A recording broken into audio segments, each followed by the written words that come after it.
हम इतना ही बताना चाहते हैं कि जो बोलने का, अपने ढंग से जीने का जो हक हमको दस्तूर से मिलता है, इसको हिफाजत करना बहुत ही जरूरी है जमहूरियत के लिए। अब इसका अगर कदर नहीं करेंगे, जमहूरियत आगे नहीं बढ़ेगी। ये हम समझना बहुत ही जरूरी है। जमहूरियत की बुनियादी उसूल है ये लोग, अपने ढंग से हम जीना, हम जिस विश्वास को, जिस भगवान को मानते हैं, उसको हम उसके लिए प्रेयर ऑफर करने का मौका मिलना, ये हम दस्तूर से मिलता है हक। ये हक मिलने से अब हर आदमी अपनी अपनी ढंग से जीने का कोशिश करते हैं, इससे कोई नुकसान नहीं है। ऐसा भी हो सकता है कि 99% लोग एक बात और एक आदमी दूसरी बात बोलते हैं, जैसे हुआ था इटली में गैलीलियो ने बताया कि ये पूरा यहाँ दुनिया में earth is not the centre, sun is the centre of the earth बोल के उन्हें बताए थे। उससे फायदा हुआ, बहुत फायदा हुआ इंसानियत के, इंसानों को। एक आदमी का बात अगर गलत निकला तो भी उससे कोई नुकसान नहीं होने वाला है। हमारा जो भी विश्वास है उसकी ऊपर हमारा जो बिलीफ है वो भी बढ़ता है, उससे कोई नुकसान होने वाला नहीं है। इसीलिए यूरोप में ये दो बुनियादी हुसूलों को मजबूत करने का कोशिश हुआ था। एक जो है टॉलरेंस, कदर करना, अपने ढंग से जीने का मौका हर आदमी को मिलना, ये बहुत ही जरूरी है। हर आदमी अपने अपने ढंग से जीने का एक मौका मिलना चाहिए, तभी ये गुलदस्ता जैसा ये दुनिया बढ़ता है। मैं आपकी वजह से मेरे को फायदा होता और मेरी जिंदगी से आपको फायदा, इसमें कोई नुकसान होने वाला नहीं है। एक फूल से अगर गुलदस्ता होगा तो कितना खूबसूरत रहेंगे। ये गुलदस्ता अगर बनाना चाहते हैं तो हर आदमी को अपने अपने ढंग से जीना बहुत ही जरूरी है।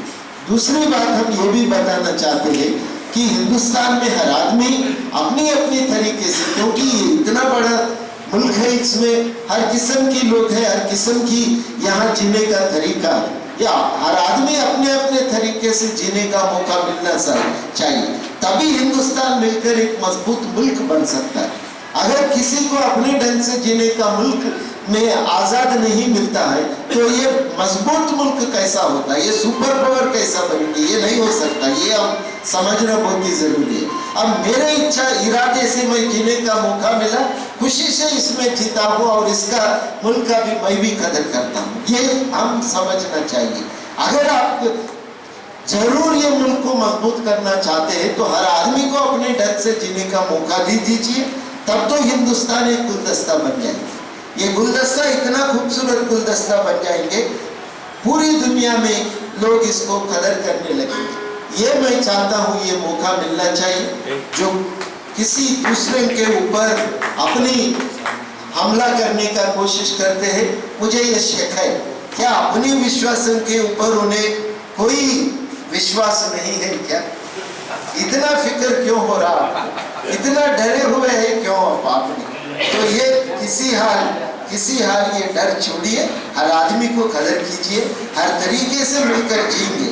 हाँ, इसमें कुछ गलती है तो जरूर बहस करेंगे, ये गलत है, ये नहीं होना चाहिए बोल के बोलेंगे, उसको सही रास्ता एक चुनने का कोशिश करेंगे, लेकिन ये बहस के जरिए होना चाहिए, लड़ाई से नहीं होना चाहिए। हिंदुस्तान ये बुद्ध की देश है, जो उन्हें खासकर ये बताए कि अगर कोई अपने बीच में भेव है, पूरा डिफरेंसेस ऑफ ओपिनियन है, तो हम मिलकर इसको हल करने का कोशिश करना चाहिए, लेकिन किसी के ऊपर हमला करने से कोई विश्वास, कोई ओपिनियन को दफन नहीं कर सकते। ये हम समझना बहुत ही जरूरी है।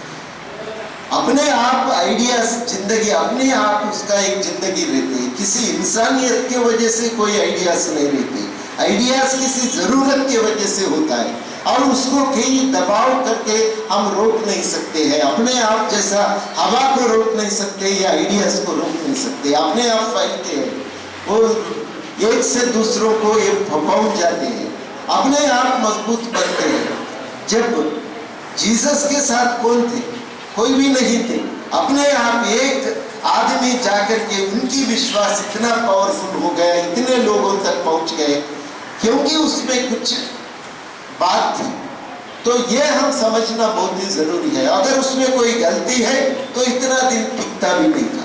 तो गलती है तो बात करेंगे, कुछ सच है अपने तरीके से हर आदमी को जीने का मौका मिलना चाहिए। ये अगर हम सोचेंगे कि हर आदमी को हिंदुस्तान के मुल्क में अपने तरीके से जीने का एक दबाव ले आने का कोशिश करते हैं, जो आदमी ये कोशिश करते हैं वो अपने आप टूट जाते हैं। ये उन्हें समझना चाहिए। मैं इतना ही ये कहने का मौका जो मुझे मिला, मैं बहुत खुशी की बात है। ऐसा बहस तो सिर्फ तेलंगाना में ही हो सकता, कहीं और तो नहीं हो सकता। ये मैं विश्वास के साथ कह सकता हूँ, क्योंकि यहाँ की तहरीक के वजह से ऐसे कोई उसूल ये मूवमेंट के जरिए आ गए। जरूर इसके लिए कोशिश होगी, लेकिन मैं आखिर में एक बात बताना चाहता हूँ, किसी सरकार के जरिए हम ये मकसद हासिल नहीं कर सकते। अगर हम में इच्छा है तो हम ही ये मकसद को हासिल कर सकते हैं। ये मैं कहना चाहता हूँ।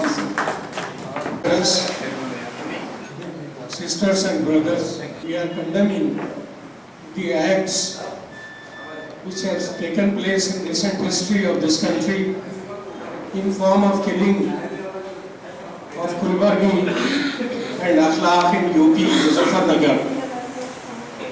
The more heinous crime just 3 days back taken place in the same district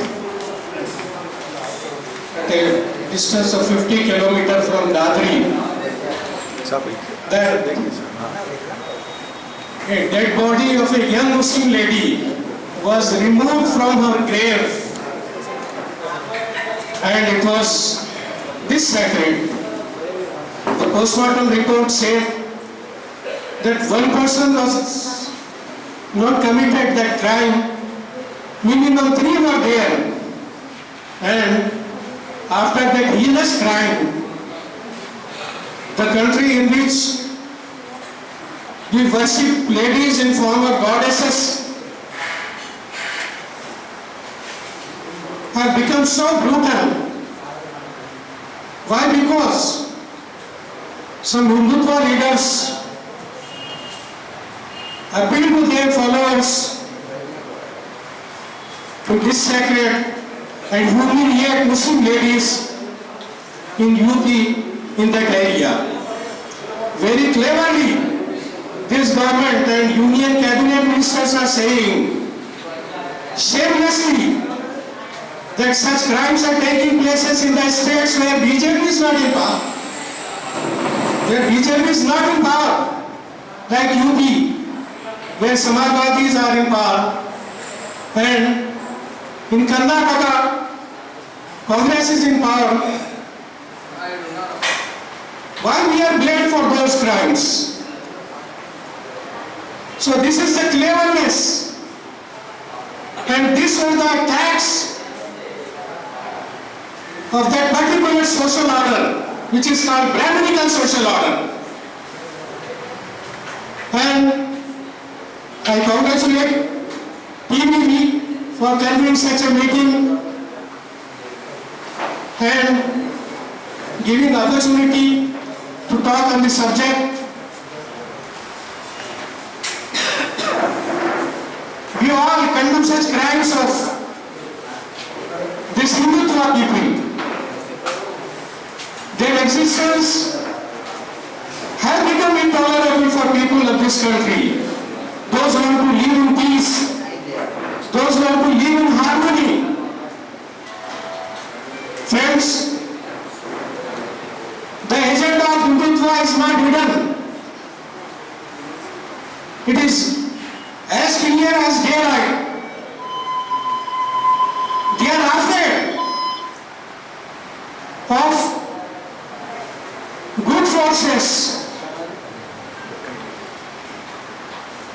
and they are afraid, especially Muslim minority. They try and walk in the name of Dharmapasi just to convert Muslims into Hindutva, and they failed utterly. And they made so many attempts, to attain their goals.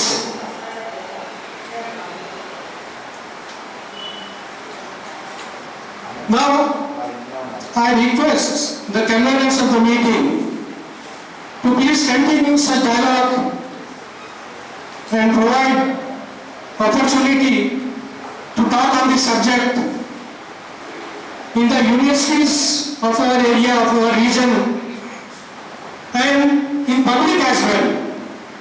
Then only we will be able to aware our masses that how bad service they are giving to this country.